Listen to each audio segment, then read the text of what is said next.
Welcome to Masokumo Word and Prayer Message Class. Mo kí yín káàbọ̀ sí kíláàsì ọ̀rọ̀ àti àdúrà Masokumo. Táàyè bá wà ṣe àmì iná tó kọ̀ láti pa Sédrákì, Méṣákì àti Abẹ́dínígò. Flame ẹ̀ ọ̀wọ́ iná yẹn ló ṣekú pa gbogbo àwọn tó gbé wọn jù sínú iná. Yes or no? Daniel chapter 3 verse 21 to 23. Mo kéde ẹ̀ ẹni tó lò máa ṣe ẹ́ lórúkọ Jésù ó máa padà síra ẹ̀. Àmín. Mò ń kà láti ní ìwé Daniel orí kejì ẹsẹ̀ ogún sí ẹsẹ̀ ìkọkànléníogún rẹ̀. Daniel chapter 2 verse 20 to 21. Daniel dáhùn sí pé olùbùkún ní orúkọ Ọlọ́run tí láé nítorí tirẹ̀ di ọgbọ́n àti agbára ó sì ń yí ìgbà àti àkókò padà ó mú ọba kúrò sí ń gbé ọba lékè ó sì ń fi ọgbọ́n fún ọlọ́gbọ́n àti ìmọ̀ fún àwọn tí ó mọ òye. Daniel sọ pé títí láéláé lọ́pẹ́ mi lọ́dọ̀ rẹ, torí pé Ọlọ́run gba Daniel àti àwọn Hébérù mẹ́ta tó kù àti gbogbo amòye bá bẹ̀rẹ̀ lọ́wọ́ ikú ọba Nebukadnesari tó ní kí Aríókù lọ fi wọ́n ṣòfò. Ibẹ̀ rántí ọba ló lálàá kò rántí àtó lámọ́ ó dẹ̀ fẹ́ kẹ́nìkan wá sọ àlàyé fún un kan tó interpret ẹ̀. Kábíyèsí Ọlọ́run. Yes, inú ẹsẹ̀ Bíbélì ni he that sent me, Ọlọ́run Masokumo, ọ̀bánirè kíyà ọ̀tán kó ṣe ọ̀tán kí ẹkún wọlẹ̀ olóṣù kábàǹbà tí nomi díẹ̀ dá gbogbo nìláyé ló ti fi Masokumo Word and Prayer Message rán mi sí ẹ̀yin tó ní àǹfààní láti wọ kíláàsì wa, ẹ̀yin tẹ́ ẹ̀ sá ní kíláàsì, ẹ̀yin tó wà ní kíláàsì báyìí. Ilé tí àkórí ẹ̀ jẹ́ apparatus for positive change, ohun èlò fún ìyípadà rere. Series 7E ní eléyìí o, ibi láti máa fi kegún iṣẹ́ ìránṣẹ́ eléyìí ní kíláàsì mi another message nípa orí ọ̀fẹ́ Ọlọ́run. Case study wa níbí òun ni Anna nígbà tí yàwó kọ́ ẹ̀kọ́ yẹn láti ní ìwé Samuel kínní orí kejì ẹsẹ̀ kínní àti ẹsẹ̀ ìkarùn rẹ̀ 1 Samuel chapter 2 verse 1 and 5. Anna sì gbàdúrà pé ọkàn mi yọ̀ sí Olúwa, ìwo mi la sì gbé sókè sí Olúwa, ẹnu mi sì gbòòrò àwọn ọ̀tá mi nítorí tí èmi yọ̀ ní ìgbàlà rẹ. Àwọn tí ó yó fún oúnjẹ ti fi ara wọn ṣe alágbàṣe, àwọn tí ebi ń gbà kò sì ṣe aláìní, tó bẹ́ẹ̀ tí àgàn fi bí méje, ẹni tí ó bímọ pọ̀ sì di aláìlágbára. Kábíyèsí Ọlọ́run.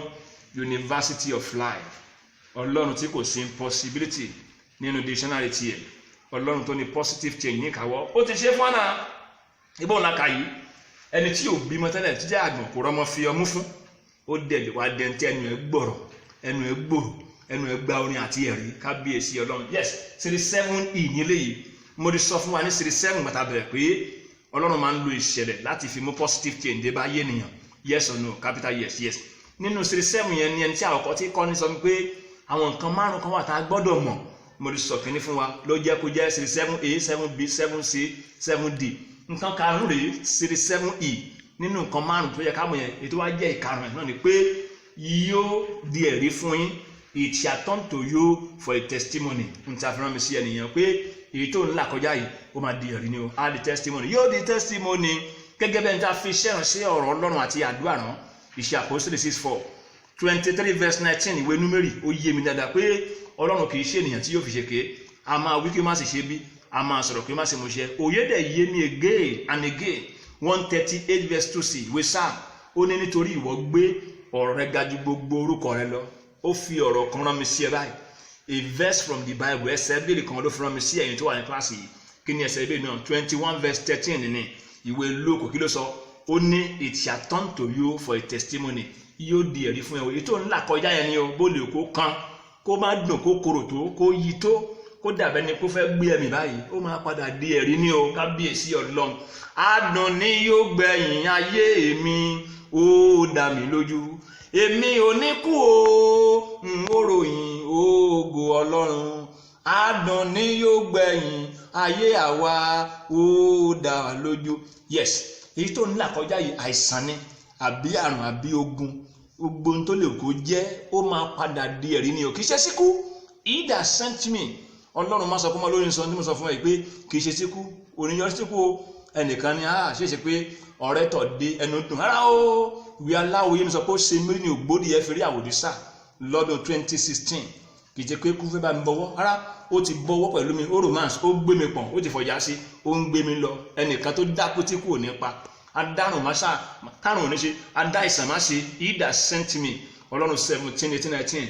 Ọlọ́run Masokumo tó rán mi létí tí mo ṣe náà ló gbà mí lọ́wọ́ ẹ̀ pé rọ́ actor nìyẹn òkè ò ní kú báyìí, ló gbà mí padà. Òun náà ló ní fi ẹlọ́kàn balẹ̀ o, kì í ṣe sí ikú o. Kábíyèsí Ọlọ́run. Orin kan sọ pé ipa rẹ̀ ká, agbára rẹ̀ ká, ogun tó ń gbomijé lójú mi o ipa rẹ̀ ká. English teacher mi sọ pé when the going get tough, the tough get going. Bó ṣe ń nira tó ń dùn ẹ́ yẹn, bó ṣe ń lọ yẹn náà, ìnira àti dídùn yẹn náà òun náà ń lọ ní. Ẹ wo obìnrin tí jẹ́ case study wa yìí, Anna Penina fojú ẹ̀rí ṣéègè, kí ló wá padà wá já sí, kí ló gbẹ̀yìn ẹ̀? Ẹ̀rí, ẹ̀rín àti ayọ̀ ọ̀rọ̀ ló padà gbẹ̀yìn ẹ̀rọ. Anna bó ṣe máa padà rí ní ọ̀dọ̀ ṣe náà nìyẹn o. English sọ pé it does not take eternity for a change to occur. English yàrá sọ mi ó ní it does not take majority to make change. One person can make a difference. Ẹnìkan ṣo péré tó láti mú kí àyè padà dé. Orin kan jẹ́ the best orin fún mi nígbà kan rí láwọn ọdún kan sẹ́yìn. Kí lórin náà ẹnìkan ní kí n kọ́ ní àwọn ọdún tí jẹ́ pé ẹ̀wà àti ẹ̀bà ni olórí oúnjẹ tí mo lè rí jẹ. N tí agbára mi máa kánà nìyẹn tí wọ́n ti yàyà fún mi. Mo tí mo jẹ́ tí mo rí jẹ náà nìyẹn nígbà yẹn. Láwọn ọdún jẹ́ pé aṣọ kan náà ni o.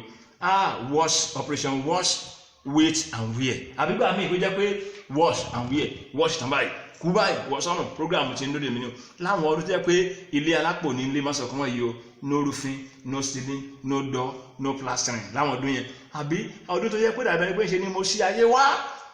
Ọlọ́run dẹ̀ dé positive change dẹ̀ bẹ̀rẹ̀ díẹ̀ nípasẹ̀ ta ni àwọn ẹni àyànmọ́, àwọn vision helpers, àwọn destiny helpers tí mò ń pàdé ní ṣísẹ̀ntẹ̀lé. Kábíyèsí Ọlọ́run. Kí lórí náà? Nígbà wo lọ̀rọ̀ mi yóò dayọ̀, tèmi ò gbàgbé ìbànújẹ́, tẹkùn mi yóò dẹ̀rín fún mi nígbà wo. Orin yẹn nígbà yẹn nìyẹn o. Nísìnyí kò tiẹ̀ fẹ́ dùn mọ́, kì í kú ṣe pé a ti débi tí a ń lọ. I haven't reached where I am going in life, but I am not where I was yesterday and where my enemy expected me to be. Mi ò tí débi tí mo ń lọ, ṣùgbọ́n mi ò sí ibi tí mo wà ní àná. Ibi tí ọ̀tá fẹ́ káwà gbọ́n bẹ̀ kọ́ láwà. Kábíyèsí Ọlọ́run, gbogbogbò yẹ o. Ìwọ náà tó wà ní kíláàsì yìí, ó máa di ẹ̀rí fún ẹ. Ibi tí Ọlọ́run ní ká dé, destination wa díẹ̀ wa, surely we will get there. It's just a matter of time. Aràn mi sí ẹ pé èyí tó máa mú ẹ débẹ̀ náà ló ní àkọjá lọ́wọ́ yìí o. Ó máa di ẹ̀rí ni o. Kábíyèsí Ọlọ́run. Ìwé Aláwìyé sọ pé kì í gbóná ká pé ó tutù, bí ṣe ni làwí o. Ìwé Aláwìyé mi ó ní a kì í fúyẹ́ ká sọ pé awúwo. Ó ní wọn mọ̀ wọn ara ẹ̀ pẹ̀lú lẹ́fù mi lẹ́fù ẹlẹ́ni nígbàgbọ́ nú Ọlọ́run pé a máa débi tí ó fẹ́ mú wa dé. Ẹ̀rí ló máa já sí, ẹ̀rí ló máa gbẹ̀yìn. Jẹ́ lọ parí mẹ́sẹ̀jì báyìí pé whatever you are passing through today, ohunkóhun tó lè máa là kọjá, kọ sí wàhálà àyà ẹ. Ṣí Báíbù ẹ̀kọ́ ká Romans 8:28. Ó ní àwa sì mọ̀ pé ohun gbogbo ló ṣiṣẹ́ pọ̀ sí rere fún àwọn tí ó fẹ́ Ọlọ́run. N tó máa gbẹ̀yìn ẹni ó máa ṣiṣẹ́ pọ̀ sí rere fún ẹni o.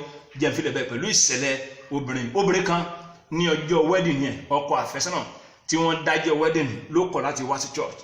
Báwo ló ṣe rò pé ó lè rí nínú obìnrin ké àwọn ẹbí lọ níkọ̀ọ̀kan pẹ̀lú ìbànújẹ́ pé kí lélẹ́yìí ààrẹ lè rí. Nígbà tó yá obìnrin tún láǹfààní àti rí ọkọ mi fẹ́. Ó wá jẹ́ ológun ni obìnrin fẹ́. Nínú ìrìn àjò ọkọ tóbìnrin fẹ́ yìí, ọkùnrin lọ di gómìnà nígbà ìjọba ológun Nàìjíríà yìí. Ìyàwó ọkùnrin náà di ìyàwó gómìnà ológun ní Nàìjíríà kan náà ni o.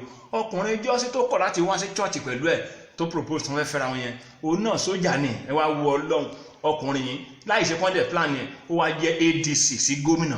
Tí madam bá ti ń bọ̀ àtúnbẹ̀rẹ̀ ṣàǹsà welcome madam.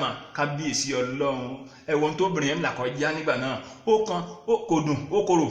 Eléyìí gan ti ẹ̀ rùn, ṣùgbọ́n nígbẹ̀yìn ó padà di testimony. Aràn mi sí ẹ o. 37E ní eléyìí.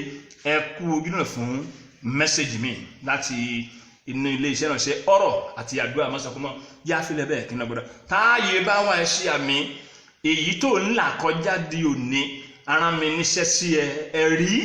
Ẹ̀rín àti ayọ̀ ló máa padà já sí lórúkọ Jésù. Orin kan wá ti ẹnu ẹ jáde òní báwo lórí yẹn sọ́kọ́. Àti mú mi gbàgbé o ìbànújẹ́ ìgbà kan, àṣewẹ́rẹ́ níṣẹ́ Ọlọ́run ọba máa kọ́ lọ nìṣó. Ó bí ẹ lọ́ máa gbòkú fún ẹni pa mẹ́sẹ̀gì. Ẹ jẹ́ blesser fún àwọn ẹlòmíràn. Ẹ ṣí àì ẹ sọ fún ẹlòmíràn nípa ẹ. Ọ̀rọ̀ Ọlọ́run àtàdúrà kò lè ṣe tèmi tì, kò lè ṣe tìyín tì, kò lè ṣe tìyàwó náà tì o. Ṣé Apostle 6:4. Then Masokomo TV lórí YouTube. Ẹ subscribe. Message wa kún ẹ. God bless you sir, God bless you ma. Saturday ọ̀hún dé o, ọjọ́ kẹta oṣù kẹwàá 2023 in one program. Ìgbà ní kọ́ ni bá àti lò ń o. Program bí ọ̀sẹ̀ kan ọjọ́ márùn-ún, ọjọ́ kan náà máa fi ṣe. Aago 7 ní àárọ̀ ministers conference máa bẹ̀rẹ̀. Àwọn tó máa fún ní award àti graduation student aago 10 la máa bẹ̀rẹ̀ program. Ọlọ́run wa lọ́wọ́ wa kì í ṣe African time. Nigerian tààrà o agbo tapò yẹn náà nípa orí ọ̀fẹ́ Ọlọ́run o. I look forward to seeing you. Ẹ ṣùgbọ́n mi dẹ́kájọ yín Ọlọ́run. God bless you sir, God bless you ma. Ẹ wo BA Ọlọ́run tọ́lá ní orúkọ mi tí ayé mọ̀ sí Masọ̀kúnmọ́ tàbí láti orí òkè Masọ̀kúnmọ́ tàbí Christ Matthias Bible College and Seminary Ògìjó ní o ní main campus ní 10B Masọ̀kúnmọ́ Street Mainland Estate Phase 2 Ògìjó ní ìpínlẹ̀ Ògùn. Ẹ̀rọ ìbánisọ̀rọ̀ mi ò yí padà 005-605-5062 tàbí 003-274-6913. Jésù Ọlọ́run Masọ̀kúnmọ́ ààyè ló wà.